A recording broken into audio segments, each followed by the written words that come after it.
আসসালামু আলাইকুম। Facebook relationship post অনেকেই দেখবেন ফেসবুকে রিলেশনশিপ স্ট্যাটাস দিয়ে থাকে তাদের প্রিয় সঙ্গীর সাথে বা তাদের প্রিয়জনের সাথে। তো আপনারাও কিন্তু এভাবে এই রিলেশনশিপ পোস্ট দিতে চান, কিন্তু কোথা থেকে দেবেন এটি কিন্তু জানেন না।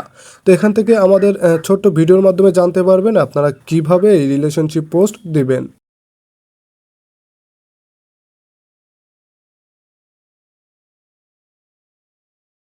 ওকে, শুরুতে কী করবেন, ফেসবুক ওপেন করে নেবেন। ওপেন করার পরপরই এমন ইন্টারফেস শো হবে যেখানে দেখতে পাচ্ছেন ছোট্ট একটা খালি ঘর রয়েছে।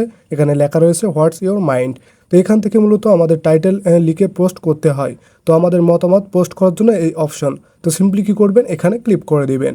ওকে, নিচে দেখতে পাচ্ছেন অনেকগুলো অপশন। তো এখান থেকে কী করবেন, এই অপশনগুলো আরও একটু উপরে স্ক্রল করে নেবেন। তো দেখতে পাচ্ছেন এখানে নিচে দেখতে পাচ্ছেন লেখা রয়েছে লাইভ ইভেন্ট নামে একটা অপশন। জাস্ট কী করবেন, এই লাইভ ইভেন্টে ক্লিক করে দিবেন। ওকে, এরপরে দেখতে পাচ্ছেন এখানে ওয়ার্ক, এডুকেশন, রিলেশনশিপ এই ধরনের সকল স্ট্যাটাস কিন্তু লেখা রয়েছে। তো এখান থেকে রিলেশনশিপ যে স্ট্যাটাস রয়েছে এটি মূলত আমরা এখানে আপডেট করতে চাই। এই জন্য কী করবো, এই রিলেশন স্ট্যাটাসে ক্লিক করে দেব। ওকে, এরপরে দেখতে পাচ্ছেন ছোট্ট একটা টাইটেল লেখার জন্য বলা হচ্ছে এবং এর নিচে রয়েছে নিউ রিলেশনশিপ। তো কী করবেন, আরও এক্সট্রা পোস্ট করার জন্য এই নিউ রিলেশনশিপে ক্লিক করে দেব।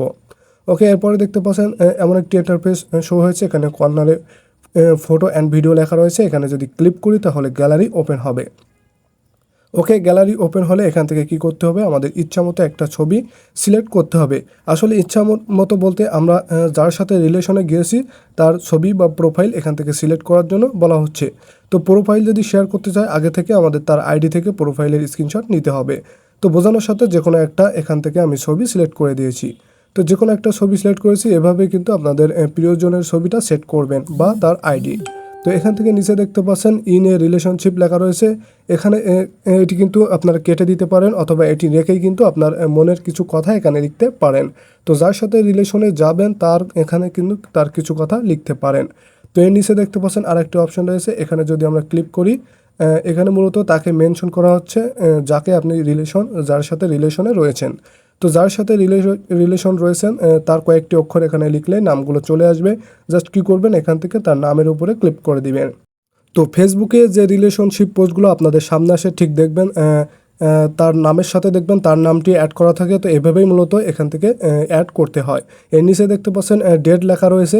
তো এই ডেটে যদি ক্লিক করেন তাহলে এখানে দেখতে পাচ্ছেন একটা ডেট সিলেক্ট করার জন্য বলা হচ্ছে। মূলত আপনারা রিলেশনশিপ কোন টাইমে গিয়েছেন সেটি এখান থেকে সিলেক্ট করতে বলা হচ্ছে। তো ইচ্ছা মতো একটা টাইম দিয়ে দিবেন, অর্থাৎ আপনারা যে টাইমে রিলেশনশিপে গিয়েছেন সেই টাইমটা। ওকে, এখান থেকে মনের আর কিছু কথা যদি লিখতে চান নিচে দেখতে পাচ্ছেন রয়েছে। তো জাস্ট এখান থেকে আপনার বিবরণ লিখতে পারেন, অর্থাৎ আপনাদের সম্পর্কে। ওকে, এখানে কিছু করব না। এখানে কর্নারে দেখতে পাচ্ছেন নেক্সট অপশন রয়েছে, সিম্পলি এই নেক্সটে ক্লিক করে দিবেন। ওকে, মূল ইন্টারফেস এমন হবে। এখান থেকে উপরে পাবলিক রয়েছে কিনা দেখে নেবেন এবং এখান থেকে আপনাদের সম্পর্কে আর কিছু লিখতে চাইলে এখানে দেখতে পাচ্ছেন ছবির উপরে যেমন পোস্ট করি এভাবে লিখতে পারবেন। এবং নিচে দেখতে পাচ্ছেন এখানে নিচে রয়েছে রিলেশনশিপ স্ট্যাটাস এবং এখানে লোগো দেওয়া রয়েছে।